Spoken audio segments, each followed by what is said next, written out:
Hello everyone, હું Mehul sir આપ સૌનું સ્વાગત કરું છું મારી ચેનલ ધ બ્રાઇટર્સમાં. તો આજના વિડીયોની આપણે ડિપ્લોમા સેમેસ્ટર 3ના સબ્જેક્ટ ડિપ્લોમા સેમેસ્ટર 6ના સબ્જેક્ટ ફંડામેન્ટલ્સ ઓફ આઈઓટી એટલે ઇન્ટરનેટ ઓફ થિંગ્સ એના મોસ્ટ આઈએમપી ક્વેશ્ચન જોઈશું. બધા સેમના મારે એકલા વિડીયો બનાવવાના તો કોઈક વાર આવું બ્લૂપર્સ આવી જાય, કટ કરીને એડિટ કરવાની જરૂર નહીં આવે. તમે લોકો ઓળખો જ છો, એટલે પહેલા સેમથી મારી સાથે જ છો તો થોડી ઘણી ભૂલ તો ચાલશે. ઓકે, ચાલો આઈઓટીની વાત કરીએ તો આઈઓટીની અંદર ઘણા બધા ક્વેશ્ચન એવા છે જે રિપીટ થતા આવે છે. તો આખા આઈઓટીમાંથી આપણે મિનિમમ ક્વેશ્ચન લીધા છે કે જેની મદદથી આપણે સારા એવા માર્ક્સ સ્કોર કરીએ. પાસ તો આપણે થઈ જ જવાના છે, તો બધાને ખબર જ છે કે વિડીયો એવા જ આવે છે આપણા કે જે પાસિંગ તો ઇઝીલી જ કરાઈ જાય. પણ આ વખતે આપણે એવું ટ્રાય કરીએ છીએ કે 6 સેમમાં જે સારા એસપીઆઈ લાવવાના, જેથી સારા સીજીપીએ આવે, તો એવા ક્વેશ્ચન કે થોડાક વધારે કરીએ અને થોડાક વધારે માર્ક્સ લાવીએ. તો અગેન જે વિડીયોમાં જેટલા બી ક્વેશ્ચન છે બધા જ પાક્કા તૈયાર કરવાના, વિડીયો તમારી પાસે આવે શેર બી કરી આપવાનો. અને આ વખતે જરા કોમેન્ટ સેક્શનમાં જે બી લોકો વિડીયો દેખે છે લખજો કે તમારો ટાર્ગેટ કેટલા એસપીઆઈ લાવવાનો છે. તો આપણે જોઈએ કે જરા સાચકમાં કોણ બ્રાઇટર્સ એટલે કે બ્રાઇટ એન્જિનિયર બનીને નીકળવાનું છે. ઓકે, ચાલો જોઈએ કયા કયા ક્વેશ્ચન છે. થોડાક ફોન્ટ અલગ છે. પહેલો ક્વેશ્ચન છે આપણો, define IoT and its application. હવે જો જરા પહેલા 1 2 3 4 ચાલે ભાઈ 1 2 3 4 5 ક્વેશ્ચનની વાત કરીએ તો 5 ક્વેશ્ચનમાં તમે દેખો તો 5 આઈઓટીના ક્વેશ્ચન છે. અને એક સાચી વાત કહું તો 5 ક્વેશ્ચન કર્યા જેને એના 14 માર્ક્સ આવી ગયા છે. જેને આ 5 ક્વેશ્ચન કર્યા એના 14 માર્ક્સ થઈ ગયા એવું સમજી લો એક્ઝામમાં. કયા કયા છે? એક તો ડિફાઇન આઈઓટી, તો પહેલાં આઈઓટીની વ્યાખ્યા લખી, અને એપ્લિકેશન્સ એટલે કે એના યુઝેસ કે ઉપયોગો કહું ગુજરાતીમાં. હવે 6 સેમમાં આવ્યો તો ઇંગ્લિશ થઈ ગયા એટલે ઇંગ્લિશમાં જ કહું છું બધું. બીજું છે ચેલેન્જીસ ઇન આઈઓટી, 7 માર્ક્સમાં પૂછાય. અને કમ્પોનન્ટ્સ ઓફ આઈઓટી, કોઈ બી એક ક્વેશ્ચન 7 માર્ક્સમાં આવશે, બીજા 3 ને 4 માર્ક્સમાં આવશે, એવી રીતે 14 માર્ક્સ કીધા હું તમને.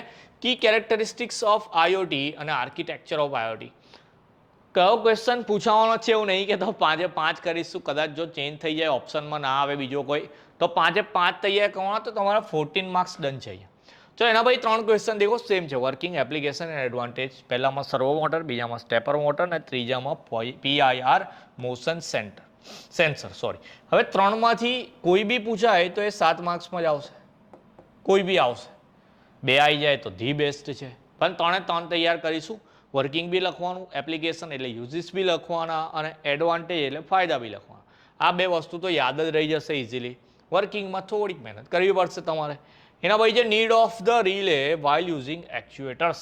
એક્ચ્યુએટરની યુઝ કરતી વખતે રિલેની કેમ જરૂર પડે. નીડ ઓફ એડીસી એટલે કે analog to digital converter chip while using analog sensor. જ્યારે એનાલોગ સેન્સર યુઝ કરવાના હોય ત્યારે એડીસીની કેમ જરૂર પડે. 11થમાં છે draw and explain Arduino Uno block diagram. Arduino એવું જ બોલાય ને, જરા કોમેન્ટ સેક્શનમાં લખજો હું સાચું બોલેલો હોય તો. આમ તો હું બહુ વિચારું કે કેવી રીતે બોલવાનું હશે. મે બી ઘણા બધા સ્ટુડન્ટને તો કદાચ નહીં બી આવડતું હોય બોલવાનું.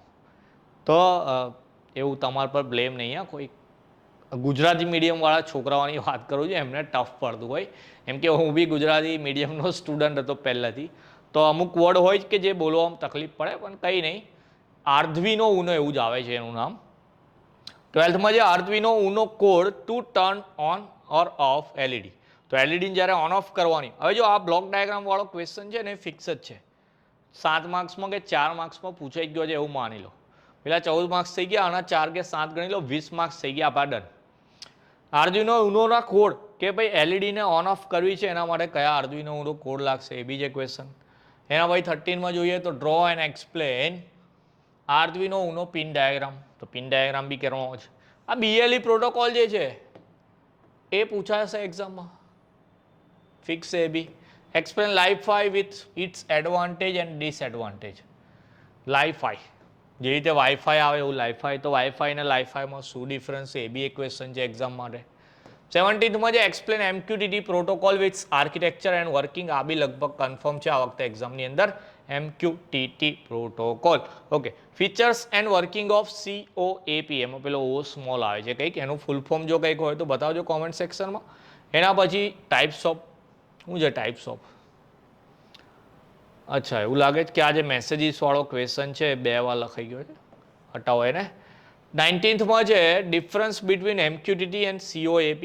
અને આ જે ટાઈપ્સ ઓફ વાળો ક્વેશ્ચન છે 20th નંબરમાં, types of messages in COAP.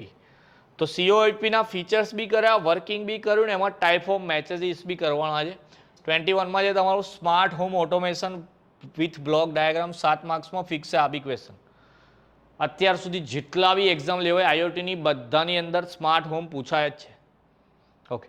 XMPP protocol with its pros and cons, ફાયદા અને ગેરફાયદા, એડવાન્ટેજ ડિસએડવાન્ટેજની જગ્યાએ કોઈક વાર પ્રોઝ એન્ડ કોન્સ બી લખાઈને આવે. ચલો એના પછી મેશ ટોપોલોજી અને સ્ટાર ટોપોલોજી, અને જેવી રીતે સ્માર્ટ હોમ છે એવી રીતે સ્માર્ટ પાર્કિંગ બી કરવાનું. મે બી ઓરમાં આવે ને અલગમાં આવી જાય તો બેસ્ટ છે. 7 માર્ક્સમાં બે ક્વેશ્ચન આવી જશે તો ફાઈ ગયા તમે તો.